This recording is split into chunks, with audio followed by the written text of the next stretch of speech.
안녕하세요. 써니 언니 문천식 씨. 네. 얼마 전 우리 언니네가 이사를 하게 됐습니다. 우리 언니에 대해 잠깐 설명을 드리자면 우리 언니는 연구원 출신이라 그런가 현실적으로 과학적이에요. 무엇이든 이성적 논리적으로 접근하는 그런 스타일이죠. 언니는 일하시는 분들 점심값 준비했어? 나는 이삿짐센터 예약할 때 이미 점심 비용 포함해서 지불했어. 음, 요즘 물가가 올라서 점심 비용을 10,000원으로 잡았을 때 네 분이 오시니까 40,000원. 근데 식후 음료 비용을 포함하려면 50,000원 선이 적당하다고 생각했고, 물론 일하시는 중간중간 간식 제공은 별도로 할 거고. 너는 예약할 때 미리 얘기 안 했어? 너는 이삿짐센터에 전화 딱 걸면 논리적으로 거기까지 생각이 안 가니? 아니 그날 뭐 고생 많으시겠다 그런 생각만 하고 다른 건 그건 너의 감성적 추론일 뿐이야. 그 고생을 어떻게 보상할 수 있는가 이성적 판단으로 따져봐야지. 세상을 조금만 더 논리적으로 바라보자. 재수없죠. 되게 좀 잘나긴 했어요. 근데 우리 언니가. 마침내 언니가 입주하는 날 저는 일을 도와주러 언니 집으로 갔어요. 그런데 새 집에 들어서려는 순간 우리 언니가 갑자기 다급하게 외치는 거예요. 잠깐만요. 예? 모두들 멈추세요. 다들 들어가지 말고 현관에 그대로 계세요. 왜? 뭐 어디 하자 했대? 그런 게 아니야. 그러더니 언니는 메고 있던 배낭에서 커다란 늙은 호박을 꺼냅니다. 이걸 우와. 먼저 들여보내야 돼. 뭐야 호박을 왜? 호박을 문에서 안쪽으로 굴리면 복이 들어오고 안쪽에서 밖으로 굴리면 애군이 빠져나간대. 응? 그러더니 언니는 현관에서부터 호박을 굴리기 시작했어요. 호박아, 우리 집 잘 부탁해. 자, 와, 안방으로도 굴러라. 와. 다음은 주방. 이제 베란다로 가자.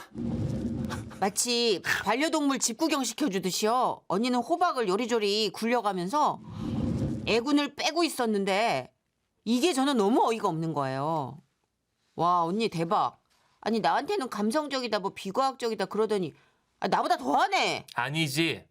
호박은 속이 비어서 나쁜 기운을 흡수한다는 게 이 호박 굴리기의 논리야. 어머. 나름 과학적이잖아. 여기서 잠깐! 본 내용은 사연자 언니의 주관적인 견해이며 지라시 공식 입장과 다를 수 있음을 밝힙니다. 그러니까 더 열심히 굴려야지. 자, 호박아, 우리 집 잘 부탁해. 그뿐만이 아니었어요. 언니는 안방으로 짐을 옮기기 전에도 잠깐만요. 이 밥솥 좀 놓고 시작할게요. 그러면서 안방 가운데다가 밥솥을 떡하니 내려놨는데 그 이유를 물어보니까요. 집에서 처음 놓는 물건을 밥솥으로 하면 먹고 사는 문제는 걱정 없이 풍요를 가져온대. 옛날엔 밥솥이 어떤 부의 상징이었잖아. 그러니까 논리적인 얘기지. 여기서 잠깐! 본 내용은 사연자 언니의 주관적인 견해이며 지라시 공식 입장과 다를 수 있음을 밝힙니다. 자, 이제 됐습니다. 물건들 들이세요. 그리고 얼추 짐이 다 옮겨져서 이삿짐 센터 직원들이 돌아간 후 어디서 이런 소리가 들려옵니다. 병마야 물러가라. 어머. 악귀야 물러가라. 언니 여기서 뭐해? 소금은 정화의 의미로 해충이나 병을 막아주고 이 팥은 귀신을 쫓아준대. 과학적이지? 어이 물러가라. 아니 뭐가 과학적인 거예요? 어디? 언니네 집을 나섰는데 와 깜짝이야. 아니 현관에 명태가 눈을 부릅뜨고 매달려 있는 거예요. 언니는 또 이렇게 말했죠. 야! 너 그거 머리 안 닿게 조심해서 나가. 어? 우리 집 수호신이셔. 왜? 눈이 크잖아. 어머. 다 지켜본다는 과학적 입증이지. 그러니까 어디가 과학적이야 어디가? 와, 전 진짜 이번 이사를 통해서 언니에 대해 무척 새로운 면을 보게 됐고요. 특이하시네요. 네, 우리 언니가 결코 이성적이거나 과학적인 사람이 결코 아니었음을 깨닫게 됐습니다. 혹시 우리 언니처럼 미신이나 속설 믿는 분 또 계시겠죠? 여기 있습니다. 때는 바야흐로 2002년입니다. 저는 그때 15살이었는데요. 어느 날 할머니께서 기도회에 갔다가 우리 집에 오셨어요. 네 형도 안에 있냐? 네. 응, 그럼 됐다. 들어가자. 할머니는 양손에 까만 봉지를 들고 계셨는데 바로 주방으로 향하시더라고요. 저희 집은 할머니 댁과 가깝게 살아서 형과 저는 할머니의 그런 모습이 익숙했는데 얼마나 지났을까요? 안방에서 계속 TV를 보고 있는데 갑자기 안방 문이 벌컥 열리면서 할머니가 서 계셨어요. 다들 일어나. 그때 할머니 손에는 큰 철, 세숫대야에 허연 반죽이 들러붙어 있었는데 할머니는 갑자기 그 반죽을 우리 머리에 던지며 말씀하셨습니다. 이게 으차, 그냥 반죽이 아니고, 으차, 안쑥가루라는 거야. 네? 으차, 머리에 붙으면, 으차, 청명해진단다. 아, 할머니, 그냥 밀가루 반죽 같은데 그게 무슨 안숫가루 반죽이에요? 얘는 그런 말 하지 마라. 자, 아이. 이거 2봉지 샀어야 되는데 돈이 없어가지고 내가 1봉지만 사서. 아유, 귀한 건데 내가 할인 받아서 5만 원에 산 거야. 으차. 아이! 누가 봐도 마트 매대에 파는 밀가루 같았지만 할머니는 그 반죽을 머리에 붙이면 머리가 총명해진다는 말을 믿고 계셨어요. 자, 이제 둘 다 누워. 이거 꾹꾹 네? 눌러가지고 청명함을 머릿속 깊숙이 한번 집어넣어보자. 누워. 할머니는 형과 제 이마에 붙은 반죽을 2중 3중으로 길게 누르면서 말씀하셨습니다. 아차, 청명해져라. 청명해져라. 아유, 이거 반죽이 너무 많이 남았네. 이거 좀 더 붙여야겠다. 이쪽에 붙여야겠다. 똑똑해져라. 똑똑해져라. 그렇게 저와 형 이마에 쏟아붓다시피 한 밀가루 반죽은 서서히 굳기 시작했고 시간이 좀 지나서 딱딱해지니까 할머니가 말씀하셨어요. 응, 됐다. 이제 떼자. 으차! 으차! 뜯겨나간 반죽을 보니 그 반죽엔 제 눈썹이 반달면으로 뽑혀나가 다 있었어요. 뽑힌 거야? 어떻게? 거울을 봤을 땐 인상이 확 바뀐 일본 원숭이가 한 마리 앉아 있었고 그때 눈썹이 한동안 나지 않아서 학교에서는 원숭이라고 불렸는데요. 그래도 그렇게 추억으로 남았으니 다행이라고 해야 할까요? 참고로 할머니가 덕지덕지 붙여주신 그 안수 청명가루는 효과가 조금도 없었다는 말씀을 전해드립니다.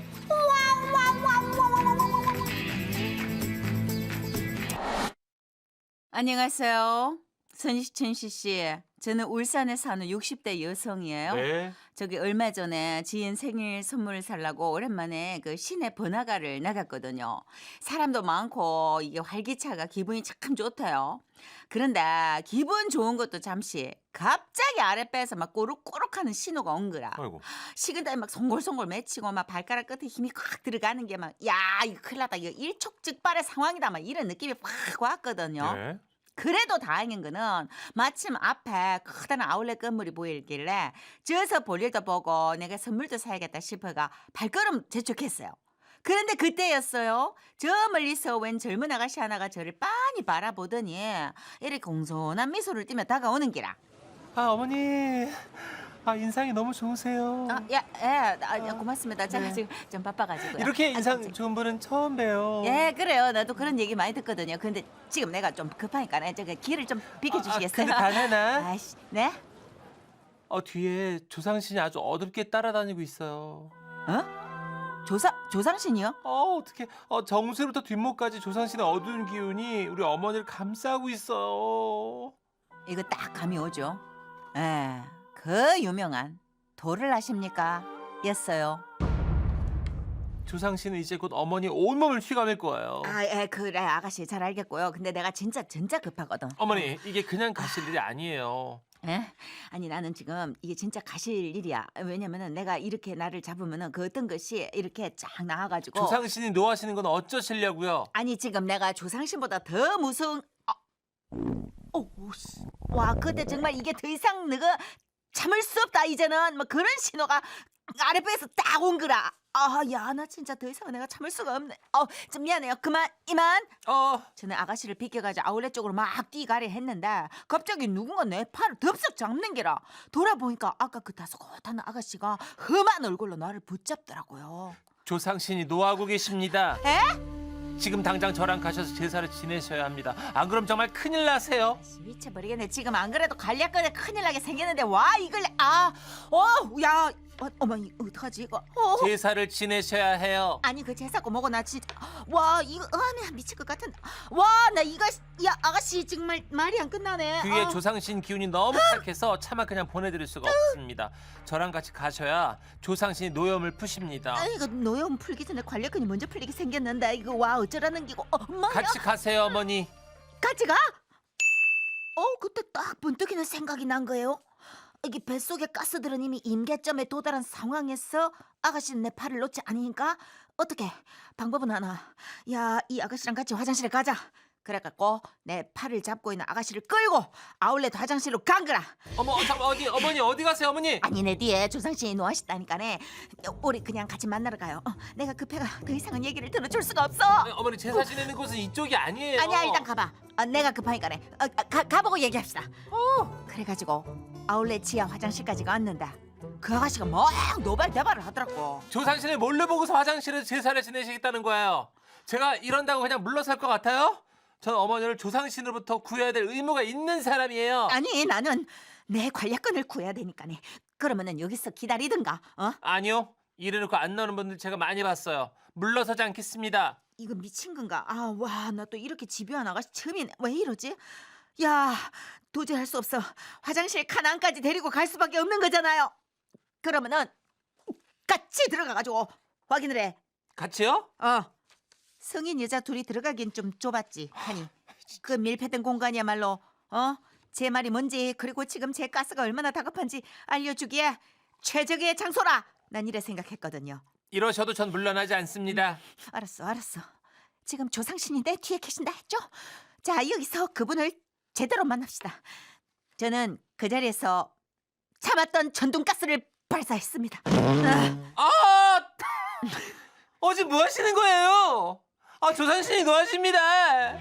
내가 나를 놔달라 그렇게 얘기를 했는데 아가씨가 내 말을 무시하고 나를 안 놔줬잖아요. 조상신이 조상신이 뒤에 계시다 했죠? 이 냄새 직방으로 맡으시겠네? 이 독한 냄새도 조상신이 버티시는지 한번 봅시다.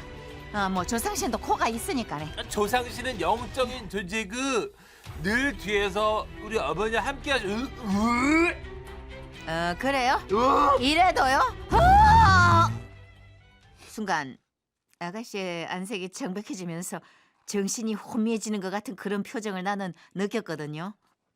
조상신, 나 나갈래. 죽을 것 같아. 아이고마, 여기도 정수야 가는데 아이고 무슨 일인겨? 냄새가, 사람 살려. 아니 그거 아니고요. 이 아가씨가 자꾸 내 냄새에 조상신 붙었다고 도를 믿으라 해가지고 내가 이 방법을 쓸 수밖에 없었거든요. 조상신 노하신다. 엄마 그 조상씨는 코가 없는갑이다. 내 같으면 조상이고 나발이고 냄새가 독해가 무덤으로 다시 기어 들어갔겠구만. 나 나갈래. 비켜주세요. 그렇게 한바탕 난리를 친 후에 아가씨는 화장실을 뛰쳐나갔고 아하. 저는 뭐 어떻게 해요. 다 정명했잖아. 개운하게 볼일 본 후에 여유롭게 친구의 선물을 골랐습니다. 근데 그 아가씨가 멀리 안 갔더라고. 다른 타겟을 찾는지 서성이고 있었는데 네. 나랑 눈이 딱 마주쳤지.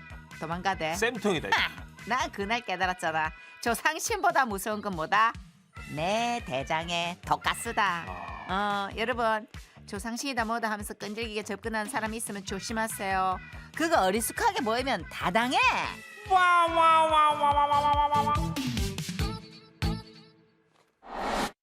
안녕하세요. 정선혜 씨, 문천식 씨. 저는요 두 분보다 제법 형님인 아저씨입니다. 저는 1984년 인천에 소재한 이삭 음악다방에서 나름 DJ를 했었어요. 이삭 되게 많았어. 이삭. 이름이. 네. 예. 여기서 잠시 DJ 세계를 설명드리자면 다운타운의 DJ는 그 세 급으로 나뉩니다. 일단 음악실 전체를 책임지면서 골든타입을 진행하는 메인 DJ. 안녕하세요. 여러분의 메인 DJ 썬 인사드려요. 날씨가 많이 춥습니다. 감기 조심하세요. 그리고 그 밑으로는 어느 정도 경력이 있지만 아직 팬들을 끌고 다니지는 못하는 세컨 DJ가 있는데요. 주로 손님이 적은 시간대에 메인 DJ를 대신해서 근무를 하고 전화 호출 안내를 자주 하죠. 손님 중에 김덕배님 카운터에 전화했습니다. 땡큐. 끝으로 앨범을 진열장에 가나다 혹은 ABC 순으로 정리하거나 LP를 닦고 가끔 주방이 바쁠 때는 주방 일도 하는 보조가 있는데요. 이들 중에 저는 굉장히 촉망받는 세컨드 DJ였습니다. 여기는 음악을 신청하면 바로 틀어주나 봐. 6번 테이블 꾸린 아저씨가 좋은 음악 신청해 주셨습니다. 휴가 나오셨나 보네요. 내일이 귀대라고요? 따뜻한 위로의 말씀 전합니다. 어머나 저 DJ 되게 센스 있다. 신청하신 음악 들려드립니다. 리드 기타는 디퍼플 출신의 리치 블랙모어, 그리고 보컬은 블랙 사바스 출신의 로니 제임스 디오입니다. 레인보우의 레인보우 아이즈. 무지개색 눈동자를 가진 여인 함께 듣습니다. 참, 저 DJ 오빠 참 멋있는 걸. 제가 또 이 정도로 인기가 좋아서 이제 조금만 더 하면 메인 DJ가 되겠다 싶던 시절입니다. 이런 저를 알아보고서 채용한 사람은 바로 이삭 음악다방의 사장님이셨죠. 40대 후반의 여사장님이었는데 늘 한복을 입으시고 아주 교양미 넘치는 목소리로 나를 불렀어요. 미스터 리. 근데 이제 이분 고향이 그 함경도 어디쯤이었대요. 그래가지고 이제 이복 사투리가 섞여 있는 그런 분이었어요. 3번 테이블 손님 고향이 어딘지 물어보고 오라. 아무래도 동양 사람 같은데. 그 사장님은 1950년 흥남 철수 때 남으로 내려온 실향민이었고 생사도 모르는 가족들과 생이별을 하여 이산 가족이 되신 분이었죠. 그래서 종종 향수에 젖을 때가 있었는데 그때는 손님 중에 고향 사람이 없나 두리번거리곤 하셨어요. 그런데 그러던 어느 날이었습니다. 당시 이산 가족 찾기가 방송에 나오던 시절인데 84년도니까요. 사장님이 그 프로그램 노래에 완전히 꽂히셨던 거예요. 그래가지고 내가 DJ를 보고 있는데 음악실 부스로 오셨어요. 바쁘네. 아, 예, 사장님. 신청곡이 좀 밀려서 좀 그러네요. 무슨 일로? 패티김에 누가 이 사람을 모르시나요? 들어보라. 네? 아, 사장님, 저기 지금 손님이 다 10대에서 20대 초반인데 그런 노래 틀면 손님들 다 나갈 텐데요. 날래 들어보라. 그러다 손님들 다 나가고 막 공단에 소문난다니까, 사장님. 선곡 여기 이상하다고. 거의 참 틀라면 틀면 될 걸 뭐에 그래 말이 많니? 아, 결국엔 DJ를 간다니까요. 선곡 그지 같다고. 그러면 다시는 안 와요. 그러면 사장님 여기 다방 매출 뚝뚝 떨어지는 건데요. 야! 이 총각 네가 사장이네? 내가 사장이고 넌 DJ야. 이 노래를 틀라는 건 고향에 대한 그림이 밀려왔다는 신호인데 그때는 또 저들의 DJ 선곡 자존심이 있었죠. 그렇죠. 참고로 그때 저는 주로 이런 노래들을 많이 들었거든요. 오늘은 비가 많이 오네. 여기 블랙커피 주세요.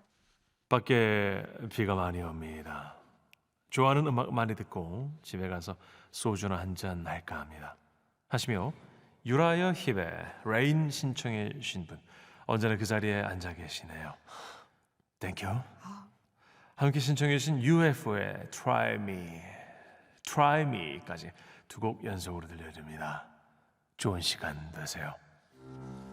야 UFO 먹어서 됐다니까니. 패티김 노래 틀라. 아, 사장님 분위기 깨진다니까요. 너 지금 내 눈물 나는 거 안 보이네?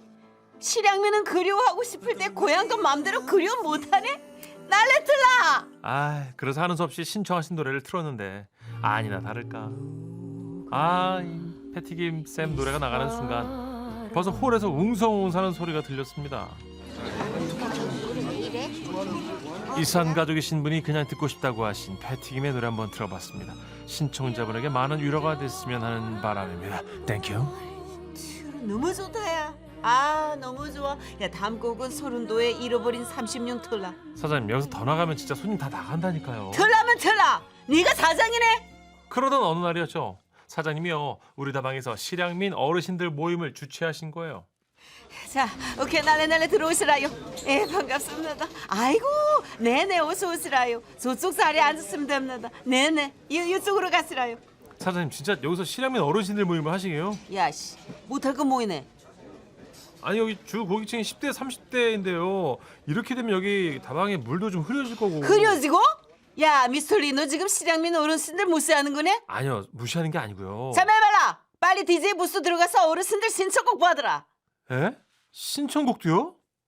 역시나 신청곡들은 한결같이 사장님 취향과 똑같았어요. 내래 눈물 젖은 두만강을 듣고 싶습니다. 아이고 저 나는 불효자는 옵니다 들어달라요. 저는 한오백년 부탁하겠습니다.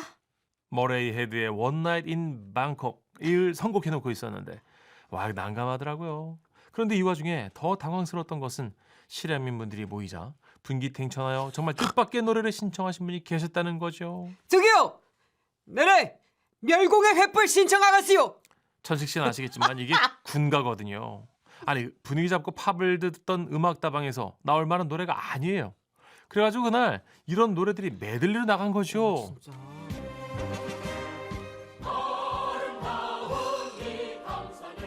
그래서 그날 생각했습니다. 아, 우리 음악다방 망했다 이제. 너무 올드하다 음악 지금. 손님 하나도 없겠다. 그런데 이게 웬일? 아주 희한한 일이 생겼습니다. 젊은 손님들의 반응이 조금씩 바뀌기 시작한 거죠. 야 그런데 이런 노래들도 쭉 들으니까 참 좋다. 다음엔 우리도 이 노래를 신청하자. 그래가지고 이제 얼마 후에는 이 노래들이 젊은 친구들의 신청곡으로 들어왔고 저도 종종 음악다방에서 트니까 점점 마음에 스며들긴 하더라고요. 아무튼 이제는 연세가 많으실 이삭 음악다방 사장님, 요즘도 이런 노래 많이 들으십니까? 어디 계시든 건강하고 또 행복하시면 좋겠습니다.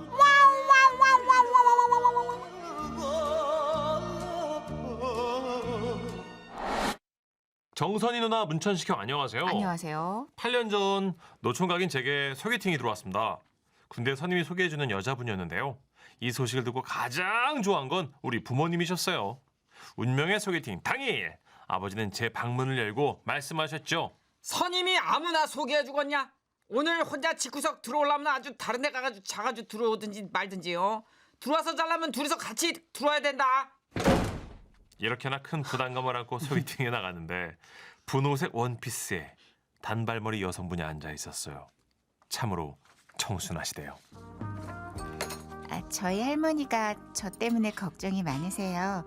손녀가 40이 다 되어가는데 남자친구도 없고. 죄송해요. 아, 예. 할머니 전화로 좀 받을게요. 아, 예, 예. 여보세요? 네 할머니. 네, 지금 만나서 얘기하고 있어요. 네.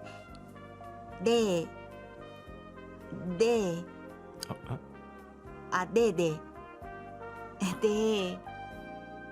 네네. 아니, 분명 제 얘기를 하는 것 같은데 온통 네네네 뭐 이것만 하니까 그 내용이 너무 궁금했는데 통화를 끝낸 그녀가 난감한 표정을 짓더니 저한테 말했어요.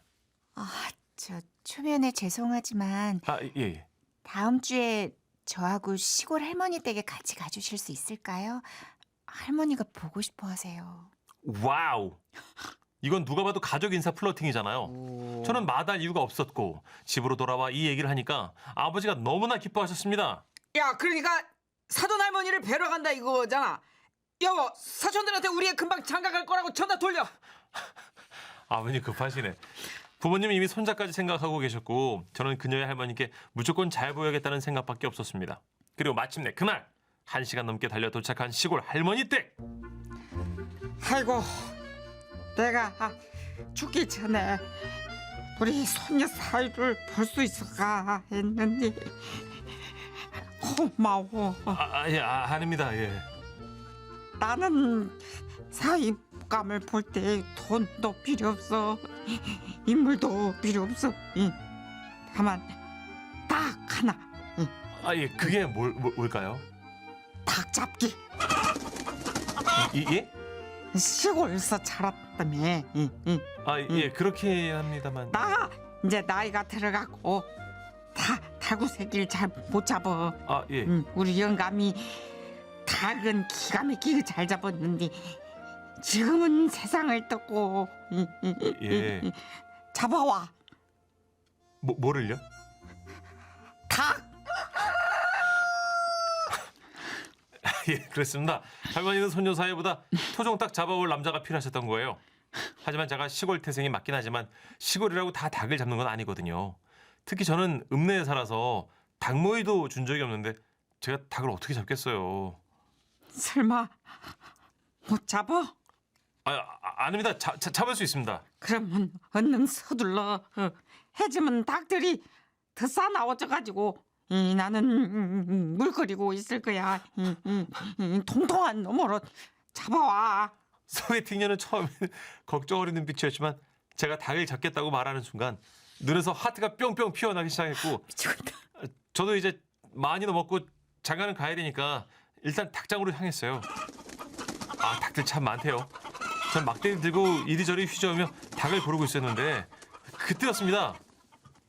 이거는 새 아니야 싶을 정도로 한 놈이 높이 날기 시작했어요.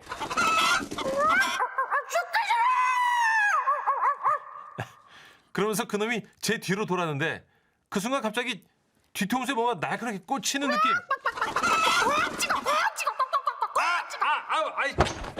제 기억은 여기까지였습니다. 뭐라고요? 눈을 떠보니 그치라고? 저는 왜 낯선 방에 눕혀져 있었고 뒤통수에는 된장이 발라져 있었어요. 어떻게 된 거죠? 괜찮아요? 닭한테 뒤통수를 쪼였어요. 할머니께서 임시로 된장을 발라놓으셨고요. 그래도 제가 여기까지는 어떻게든 참고 버텨보려고 했는데 할머니의 다음 한마디에 도망을 결심하게 됐습니다. 그래도 닭 모가지는 비틀 수 있지. 설마 그거 못하는 남자가 있으려고 닭 모가지를 이렇게 툭 비틀어가지고 예? 딱 돌려가지고 또또또또 꼭올 수 있잖니. 두두두 꺾으라고요? 아, 죄송합니다. 아, 급한 선약에 생각나가지고요. 안녕히 계세요. 갈 때 가더라도 닭 모가지는 비틀어주고 가야지. 그 후 저에게는 진짜로 닭 트라우마가 생겼고요. 지금까지도 치킨을 못 먹습니다. 아, 저처럼 어떻게든 플러팅 해보려다가 마음처럼 안 된 분 또 계실까요? 여기 있습니다. 아, 예. 제 사촌 동생은 바다가 있는 지역에서 개인 카페를 운영하고 있습니다. 우와. 나이는 20대 중후반이고요. 외모가 참한데다 누가 봐도 예뻐가지고 인기가 많은 아이입니다. 그래서 카페에 오는 손님부터 시작해서 주변에서 대쉬하는 남자들이 많았는데요. 대부분 경찰 공무원, 소방 공무원, 공기업 등등 객관적으로 스펙이 출중한 남자들이 대부분이었어요. 하지만 사촌 동생은 그 누구에게도 마음이 가지 않았다고 합니다. 그런데 어느 날 어떤 남자분이 커피를 마시러 자주 오게 됐는데 늘 말없이 혼자 와가지고 커피를 주문하더래요. 에스프레소 한 잔이요. 동생은 우리 커피 맛이 괜찮나 보다 생각하고 커피를 내어주고는 제 할 일을 했는데 어느 날 그 남자가 카운터로 저벅저벅 다가왔대요. 그리고는 정말 뜬금없이 이렇게 물었대요. 문어 좋아하세요? 에? 문어요? 예. 네. 좋아하죠. 뭐 초장에 찍어 먹으면 맛있잖아요. 다음에 갖다 드리겠습니다. 그러면서 인사를 하고 가길래 별 이상한 사람을 다 본다 싶었는데 다음날 진짜로 제사상에 올리는 다리가 둥그랗게 이렇게 말려있는 삶은 문어를 가지고 왔대요. 어머야. 맛있게 드세요. 네? 아니 뭐 하시는 분인데 이거 갑자기 문어를 왜? 저는 배 타고 문어 잡는 사람입니다.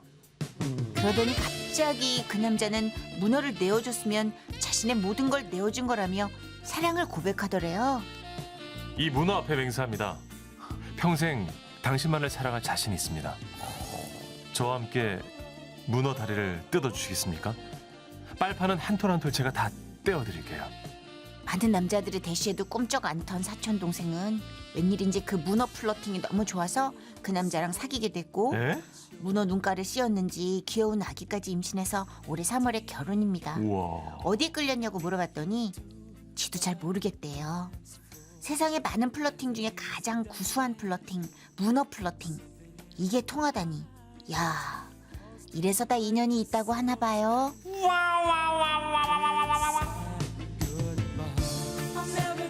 오, 매력 있는데? 이야. 문어 플러팅? 안녕하세요. 정선의 신문 전식 씨. 누구나 그러겠지만 직장인으로 산다는 건 결코 만만치 않은 일입니다. 매일 반복되는 보고서, 끝없는 회의, 갑작스러운 술자리. 그 결과 제 장은 이미 파업 예고 중이었는데 한마디로 과민성 대장 증후군이 생긴 거죠. 그리고 이 녀석은 매일 내 일상을 좌지우지했습니다. 스트레스만 받아도 배가 유동치고 술을 한 잔이라도 마시면 바로 신호가 와서 화장실로 뛰어갈 수밖에 없었고 그래서 우리 집엔 늘 지사제가 상비약처럼 자리했습니다. 그러던 어느 날 문제의 그 사건은 평범한 퇴근 후에 일어났습니다. 저녁밥을 먹고 소주를 한 잔 털어 넣었는데 뱃속에서 본격적으로 반란이 일어난 겁니다. 나온다. 지사제, 여보. 왜? 지사제 어디 있어? 나와 나 지금. 지사자, 잠깐만 당신이 다 먹었는데? 진짜? 그럼 어떡하지? 약국 가야겠다. 어떻게? 지금 바로 나가도 약국까지 너무 멀어. 일단 화장실로 가. 작은 아들이 시내에 있대. 그러니까 오는 길이라니까 약국 들러서 내가 사오라고 그럴게. 빨리 화장실로 가. 알았어. 빨리. 뛰어. 그렇게 화장실에서 한바탕 쏟고 난 후 저는 TV를 보며 지사제가 오기를 기다렸습니다. 그래 밤 10시쯤 됐나? 아들이 들어왔어요. 아버지 약 사왔어요. 종류가 두 가지인데요. 하나는 알약이고 하나는 환 형태래요. 그 마음에 드는 걸로 골라 드세요. 저는 생각했습니다. 동글동글한 환 형태가 뭔가 더 한방적이고 강력해 보인다. 그래서 그 환을 집어들고 물 한 컵에 꿀꺽 삼켰죠. 그렇게 하루가 끝날 줄 알았습니다. 하지만 인생은 늘 그렇게로 끝나지 않죠. 자정이 넘어 잠자리에 들었는데 속이 꽉 찬 듯 불편했습니다. 새벽 3시 배에서 꾸르륵 하는 소리가 들려가지고 화장실로 달려가 앉는 순간 깜짝 놀랐죠. 변이 시꺼멓게 나와 있었어요. 그 순간 언젠가 아내가 읽어주던 인터넷 정보가 생각났습니다. 여보, 당신 과민성 대장 증후군이지만 변 색깔은 괜찮지? 그 색깔에 따라 건강 상태가 다르다네. 혹시라도 검게 나오면 그거는 그 위장 출혈일 수도 있대. 그렇다면 내가 위장출혈? 제 머릿속에는 위장출혈, 응급실, 사망률 이런 단어들만 떠올랐고 왠지 모르게 속은 더 불편하게 느껴졌습니다. 결국 저는 새벽까지 인터넷 검색을 했는데 이럴 수가! 검은 변은 위급 상황이에요. 위장 출혈이라고 봐야 됩니다. 즉시 병원에 가지 않으면 심한 경우 사망에 이르는 검은 변은 생명과도 직결되죠. 1분 1초가 골든 타임이에요. 확실했습니다. 내 위장이 터진 거구나. 저는 서둘러 옷을 챙겨 입고 병원으로 향했습니다. 그때가 새벽 4시. 종합병원 내과 오픈 시간은 아침 8시. 저는 주차장에서 무작정 병원 문 열리기만을 기다렸어요. 그리고 1번으로 접수. 먼저 간호사를 만났습니다. 어디가 불편해서 오셨을까요? 예. 제가 검은색 변을 봐버렸습니다. 네? 검은색을 쌌다고요. 저 지금 바로 응급실로 가세요. 문쌤, 교수님도 호출해주세요. 빨리요. 저는 그렇게 응급실로 갔고 의사 선생님이 저에게 다가오셨습니다. 무슨 일로 오셨죠? 사실은 제가 새벽에 검은색 변을 봐버렸습니다. 혹시 사진 찍어준 거 있으세요? 아니요, 당황해서 그것까지는. 아 그래요? 위장 출혈이 있는 경우 검은 변이 나올 수 있습니다. 바로 내시경 들어가죠. 그리고 잠시 후 간호사가 휠체어를 가지고 옵니다. 아니, 저 걸어갈 수 있는데요. 아니 출혈이면 위험하시니까요. 반드시 타셔야 돼요. 그렇게 해서 저는 내 다리로 멀쩡히 걸을 수 있음에도 불구하고 굳이 휠체어를 탔습니다. 앞에 비켜주세요. 응급 상황입니다. 비켜주세요. 비켜주세요. 3층 내시경실에 도착하니까 의사가 대기하고 있었어요. 제가 비위가 약해가지고 저 수면 내시경으로 아니요. 부탁. 출혈 가능성이 있어서 수면 내시경은 안 됩니다. 비수면으로 해야지 즉시 응급 처치가 가능합니다. 근데 비수면은 너무 이렇게 구역질이 나고 제가 그런 걸 잘 못 참아서요. 비수면 해본 적이 자, 10분 후에 검사 들어갑니다. 네? 그때 아내에게 전화가 옵니다. 여보, 병원이지? 아무래도 위장출혈인가 봐. 지금 응급으로 내시경 대기 중인데 비수면으로 해야 되고 또 위급시에는. 근데 여보, 당신 출혈 아닌 것 같아. 뭔 소리야? 인터넷에서도 또 의사쌤도 다 위장출혈 얘기를 하는데 내 편이 보통 거맞냐고. 아니. 아들이 그랬는데 지사제 살 때 약사님이 이러셨대. 이 환으로 된 약은 숯가루 성분이 들어가서 변이 검게 나올 거예요. 놀라지 마시고요. 그리고 이쪽 약은요. 근데 우리 아들이 그 얘기를 깜빡하고 안 한 거지. 진짜? 그럼 나 위장출혈 아닌 거야? 응, 아니야. 숯덩어리가 나온 거야. 진짜 어이가 없어. 그래? 숯이야, 여보. 숯. 미안해. 진짜 너무 미안한데 그냥 빨리 와. 너무 창피해. 웃어? 저는 심장이 내려앉았다가 다시 올라오는 기분이 들었어요. 전화를 끊자마자 의사 선생님이 오셨길래 이 얘기를 자세히 설명드리려고 했죠. 선생님, 제가 방금 얘기를 입 벌리세요. 예? 근데 그게 아니고. 아니, 말씀하지 마세요. 사실은